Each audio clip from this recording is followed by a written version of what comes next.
മറുപടി പറഞ്ഞിട്ടില്ല എന്നുള്ളതാണ് അക്കാര്യത്തിൽ എൻ്റെ മറുപടി. പക്ഷേ ഇവിടെ പ്രധാനപ്പെട്ട കാര്യമെന്ന് വെച്ചാൽ ഇന്ന് മുഖ്യമന്ത്രി പങ്കെടുത്ത ചടങ്ങ് എന്താണ്? അത് കോവളത്ത് CPMൻ്റെ ഏരിയ കമ്മിറ്റി ഓഫീസിൻ്റെ ഉദ്ഘാടനമാണ്. അങ്ങനെ ഒരു വേദിയിൽ വെച്ച് ഭരണപരമായൊരു കാര്യം സംബന്ധിച്ച് മുഖ്യമന്ത്രി വിശദീകരണം നൽകുമെന്ന് ഞാൻ പ്രതീക്ഷിക്കുന്നില്ല.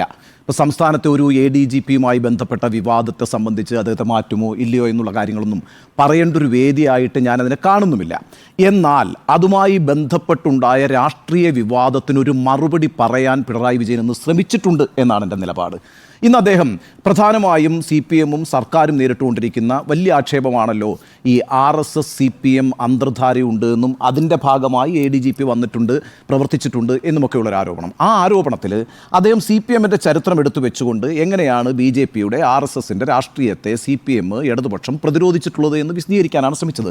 അതെല്ലാം പഴങ്കഥകളായിരുന്നു എന്നുള്ളതൊരു യാഥാർത്ഥ്യവുമാണ്. ഇപ്പോൾ P. പരമേശ്വരൻ്റെ പുസ്തകം പ്രകാശനം ചെയ്തു, ഗോൾവാക്കറിൻ്റെ ചിത്രത്തിന് മുമ്പിൽ വിളക്ക് തെളിച്ചു, പിന്നെ KPCC അധ്യക്ഷനായിട്ടുള്ള K. സുധാകരൻ RSSൻ്റെ ശാഖയ്ക്ക് കാവൽ നിന്നു. ഇതൊക്കെ പല തവണയായിട്ട് പറഞ്ഞിട്ടുള്ളതാണ്. അത് മാത്രവുമല്ല, രാജ്യത്ത് BJPയിലേക്ക് വലിയ ഒഴുക്കുണ്ടായിരിക്കുന്നത് കോൺഗ്രസിൽ നിന്നാണെന്നൊക്കെയുള്ള യാഥാർത്ഥ്യങ്ങളൊക്കെ നമ്മൾ ചർച്ച ചെയ്തുകൊണ്ടിരിക്കുന്ന കാര്യമാണ്.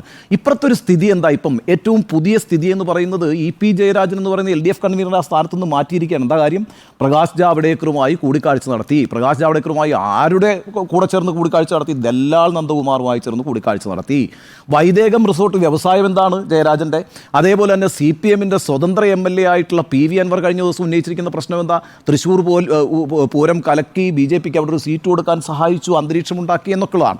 അപ്പോൾ ഈ പറയുന്ന P. പരമേശ്വരൻ്റെ പുസ്തകം പ്രകാശനം ചെയ്തു, ഗോൾവാക്കറിൻ്റെ ഛായാചിത്രത്തിന് മുന്നിൽ വിളക്ക് കത്തിച്ചു, അതേപോലെ തന്നെ RSSൻ്റെ ശാഖയ്ക്ക് മുമ്പിൽ കാവൽ നിന്നു എന്നൊക്കെ പറയുമ്പോൾ ഇപ്പുറത്ത് CPM നേരിടുന്ന മറ്റൊരു വലിയ വിവാദത്തിലേക്ക് പുതിയ രാഷ്ട്രീയ സാഹചര്യം രൂപപ്പെട്ടിരിക്കുകയാണ്. അപ്പോൾ ഈ പറയുന്ന പഴയ ചരിത്രം പറഞ്ഞുകൊണ്ട് ഈ പ്രശ്നത്തെ പ്രതിരോധിക്കാമെന്ന് പിണറായി വിജയൻ വിചാരിക്കേണ്ട. അതിനൊന്നും അത്രയും ഈ മറുപടി പോരാ ആ കാര്യത്തിൽ. കാരണം അത്രയും വലിയൊരു ആശയക്കുഴപ്പം ജനങ്ങൾക്കിടയിൽ ഇപ്പോൾ ഉണ്ടായിരിക്കുന്നു. അതിൻ്റെ കാരണം എന്ന് പറയുന്നത് ഈ ADGPക്ക് കഴിഞ്ഞ 16 മാസമായി ലഭിച്ചിട്ടുള്ള സംരക്ഷണം തന്നെയാണ്. അതൊരു വലിയ ആശയക്കുഴപ്പം ഉണ്ടാക്കിയിട്ടുണ്ട് ആളുകൾക്കിടയിൽ. അതിന് ഈ പഴയ വാദങ്ങൾ പറയുന്നത് കൊണ്ട് പ്രത്യേകിച്ച് പ്രയോജനമൊന്നുമില്ല. ആ അർത്ഥത്തിൽ ഇന്നത്തെ പിണറായി വിജയൻ്റെ രാഷ്ട്രീയ മറുപടി പോലും അപ് ടു ദ മാർക്കല്ല എന്നുള്ള അഭിപ്രായമാണ് എനിക്ക് ഉള്ളത്. ഇനി മറ്റൊരു കാര്യം കൂടി പറഞ്ഞാൽ ഇത് അവസാനിപ്പിച്ചേക്കാം. നോക്കൂ, ഈ CPM വലിയ പ്രതിസന്ധിയിലാണ്. എന്താണ് ആ പ്രതിസന്ധി? ഇപ്പോൾ ADGP അജിത് കുമാറിനെ ക്രമസമാധാന ചുമതലയിൽ നിന്ന് മാറ്റണം എന്നാണല്ലോ ഘടകകക്ഷികളടക്കം ആവശ്യപ്പെട്ടുകൊണ്ടിരിക്കുന്നത്.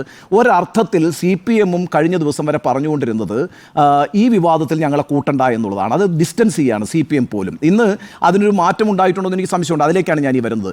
ഇപ്പോൾ ക്രമസമാധാന ചുമതലയിൽ നിന്ന് ADGP അജിത് കുമാറിനെ മാറ്റിയാൽ എന്താ അതിൻ്റെ ഒരു ആഫ്റ്റർ ഇഫക്റ്റ് എന്താണ്? അതിൻ്റെ ആഫ്റ്റർ ഇഫക്റ്റ് എന്ന് പറയുന്നത് ഇപ്പം VD സതീശനാണല്ലോ പറഞ്ഞത് ദത്താത്രേയ ഹൊസബളയായിട്ട് കൂടിക്കാഴ്ച നടത്തിയെന്നുള്ളത്. ആ വാർത്ത പുറത്തു വന്നതിന് ശേഷം നമുക്കറിയാൻ കഴിഞ്ഞ കാര്യം എന്താ? 2023 മെയ് 22-ാം തീയതി ദത്താത്രേയ ഹൊസബളയുമായി അജിത് കുമാർ തൃശ്ശൂരിൽ കൂടിക്കാഴ്ച നടക്കുന്നു. 23-ാം തീയതി തൊട്ടടുത്ത ദിവസം സ്പെഷ്യൽ ബ്രാഞ്ച് റിപ്പോർട്ട് കൊടുത്തു എന്നാണല്ലോ പറയുന്നത്. ആ റിപ്പോർട്ട് മുഖ്യമന്ത്രി കണ്ടേ പറ്റുള്ളൂ. ഇൻ്റലിജൻസിൻ്റെ റിപ്പോർട്ട് മുഖ്യമന്ത്രി അറിയാതിരിക്കാൻ കഴിയില്ല, പ്രത്യേകിച്ച് ADGPയെ സംബന്ധിച്ച്, അദ്ദേഹത്തിൻ്റെ കൂടിക്കാഴ്ചകളെ സംബന്ധിച്ച്. അങ്ങനെയാണെങ്കിൽ കഴിഞ്ഞ 16 മാസമായിട്ടൊരു നടപടിയും ഉണ്ടായിട്ടില്ല. ഇപ്പോൾ സതീശൻ്റെ വെളിപ്പെടുത്തലിന് ശേഷം അദ്ദേഹത്തെ ക്രമസമാധാന ചുമതലയിൽ നിന്ന് മാറ്റി നിർത്തുക എന്ന് പറഞ്ഞാൽ ഈ പിണറായി വിജയൻ എന്താണ് കഴിഞ്ഞ 16 മാസം നിശബ്ദമായിരുന്നു എന്നൊരു ചോദ്യത്തിന് മറുപടി പറയണം. ഈ സംസ്ഥാനത്ത് പോലീസ് സേനയിൽ സംഘിവൽക്കരണം നടന്നുകൊണ്ടിരിക്കുന്നു എന്നുള്ള വലിയ ആക്ഷേപങ്ങൾ ഘടകകക്ഷികളടക്കം ഉന്നയിച്ചുകൊണ്ടിരിക്കുന്ന ഒരു ഘട്ടത്തിൽ ഈ ഒരു വലിയ ഏറ്റവും പ്രധാനപ്പെട്ട ഒരു സംഘി നേതാവിനെ പോയിട്ട് സംസ്ഥാനത്തിൻ്റെ ക്രമസമാധാന ചുമതലയുള്ള ഒരു ഓഫീസർ കാണുകയും സംസാരിക്കുകയും ചെയ്ത വിവരം അറിഞ്ഞു വെച്ചുകൊണ്ട് കഴിഞ്ഞ 16 മാസമായിട്ടൊരു നടപടിയും എടുത്തിട്ടില്ല എന്ന് പറഞ്ഞു കഴിഞ്ഞാൽ അതുണ്ടാക്കുന്ന പ്രതിസന്ധി ചെറുതാണോ? അപ്പം അതിൻ്റെ പേരിൽ നിങ്ങൾ അങ്ങോട്ടേക്ക് ഈ ADGPയെ ഇപ്പോൾ അങ്ങോട്ട് മാറ്റാൻ നിന്ന് കഴിഞ്ഞാൽ അത് പറയാൻ വേണ്ടിയിട്ടൊരു പ്രതിപക്ഷ നേതാവ് വേണ്ടി വന്നു. ആ പ്രതിപക്ഷ നേതാവ് വെളിപ്പെടുത്തിയതിൻ്റെ അടിസ്ഥാനത്തിൽ ഈ ക്രമസമാധാന ചുമതലയിൽ ഇദ്ദേഹത്തെ മാറ്റി നിർത്തുന്നു എന്ന് പറഞ്ഞാൽ കഴിഞ്ഞ 16 മാസത്തെ നിശബ്ദതയ്ക്ക് മറുപടി പറയാൻ ഈ പാർട്ടി ബാധ്യസ്ഥമാവില്ലേ? നിങ്ങൾ ശ്രദ്ധിച്ചോ? ഇന്നിപ്പോൾ MV ഗോവിന്ദൻ്റെ പ്രസംഗം എന്താ? MV ഗോവിന്ദൻ പറഞ്ഞിരിക്കുന്നത് ADGP ആവശ്യമില്ലെന്നാണ്, ഞങ്ങൾക്ക് നേരിട്ട് ബന്ധപ്പെടാവുന്നതല്ലേ ഉള്ളൂ. അപ്പോൾ ADGP എന്ന് പറയുന്ന ആ വിഷയത്തെ ഒന്ന് ഡയല്യൂട്ട് ചെയ്തിട്ടുണ്ട് ഇന്ന് MV ഗോവിന്ദൻ. എന്നാൽ അതേസമയം അൻവറിൻ്റെ ആരോപണങ്ങൾ വളരെ പ്രധാനമാണെന്നും അക്കാര്യത്തിലൊക്കെ ഞങ്ങൾ അന്വേഷണം നടത്തും എന്നും പറയുന്നു. അപ്പോൾ യഥാർത്ഥത്തിൽ CPM ഒരു പ്രതിസന്ധിയിൽ പെട്ടിട്ടുണ്ട്. ഏതെങ്കിലും തരത്തിലുള്ള ഒരു നടപടി ഇപ്പോൾ അജിത്തിനെതിരായിട്ട് എടുത്താൽ അജിത്തിനെതിരായിട്ട് മറ്റേ കാര്യത്തിൽ നടപടി എടുക്കാനും പറ്റില്ല ഇപ്പോൾ ഉടനെ. കാരണം എന്താ വെച്ചാൽ 1 മാസത്തെ സമയം കൊടുത്തിരിക്കുകയാണ് അന്വേഷണ റിപ്പോർട്ട് എന്ന് പറയുന്നത്. ആ കാര്യത്തിൽ അജിത്തിനെ മാറ്റി നിർത്തിക്കൊണ്ടുള്ളൊരു അന്വേഷണം സാധ്യമല്ല എന്ന് മുഖ്യമന്ത്രി നേരത്തെ തന്നെ പ്രഖ്യാപിക്കുകയും 1 മാസം ഈ അന്വേഷണ സംഘത്തിന് നൽകുകയും ചെയ്തിരിക്കുന്ന സ്ഥിതിക്ക് ആ പേരിൽ മാറ്റാൻ കഴിയില്ല.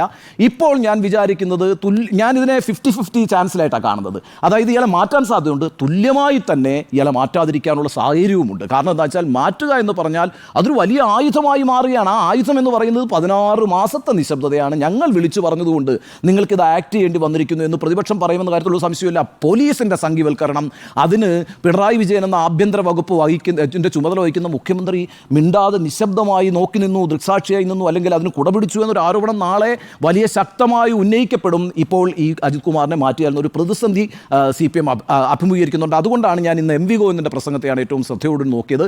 അദ്ദേഹം അതിനെ വല്ലാണ്ട് ഡൈല്യൂട്ട് ചെയ്ത് കളഞ്ഞിരിക്കുന്നു. അദ്ദേഹം ഇന്നലെ മിനിഞ്ഞാന്ന് പറഞ്ഞ ആ ധാർഷ്ട്യമില്ല, ഞങ്ങളെ കൂട്ടണ്ട, ഞങ്ങൾക്ക് തൃപ്തിയൊന്നുമില്ല എന്ന് പറഞ്ഞ ആ ധാർഷ്ട്യത്തോടുകൂടിയല്ല ഇന്ന് പ്രസംഗിച്ചിരിക്കുന്നത്. ഞങ്ങൾക്ക് ADGP ഒന്നും വിട്ടിട്ട് ഒരു ബന്ധമുണ്ടാക്കേണ്ട ആവശ്യമില്ല. ADGPക്ക് ഇക്കാര്യത്തിൽ എന്ത് റോളാണുള്ളത്, ഞങ്ങൾക്ക് മോഹൻ ഭഗവതിനെ നേരമെങ്കിൽ നേരിട്ട് കണ്ടൂടെ, അപ്പോൾ ഇതൊന്നും വലിയ കാര്യമല്ല എന്നുള്ള ഒരു പോസ്റ്ററിംഗ് ആണ് ഗോവിന്ദൻ നടത്തിയിരിക്കുന്നത്. ഒരു കാര്യം കൂടി പറഞ്ഞ് അവസാനിപ്പിക്കുന്നു. നാളെ LDF യോഗമാണ്. ആ LDF യോഗം നാളെ നടക്കുമ്പോൾ അത് വളരെ പ്രധാനപ്പെട്ട ഒരു യോഗമായിട്ട് ഞാൻ കാണുന്നു. കാരണം ഘടകകക്ഷികൾ പ്രത്യേകിച്ച് CPI ഇക്കാര്യത്തിൽ വളരെ ശക്തമായ നിലപാടാണ് എടുത്തിരിക്കുന്നത്.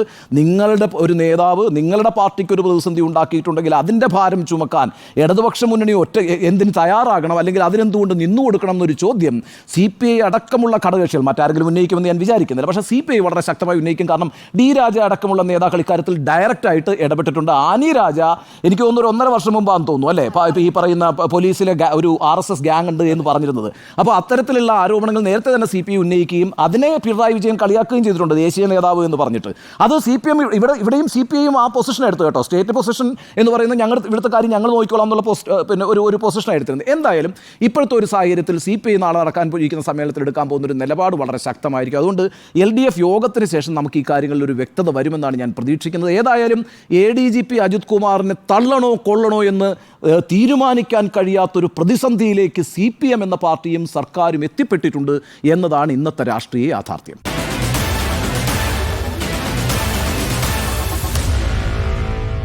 Meet the editors.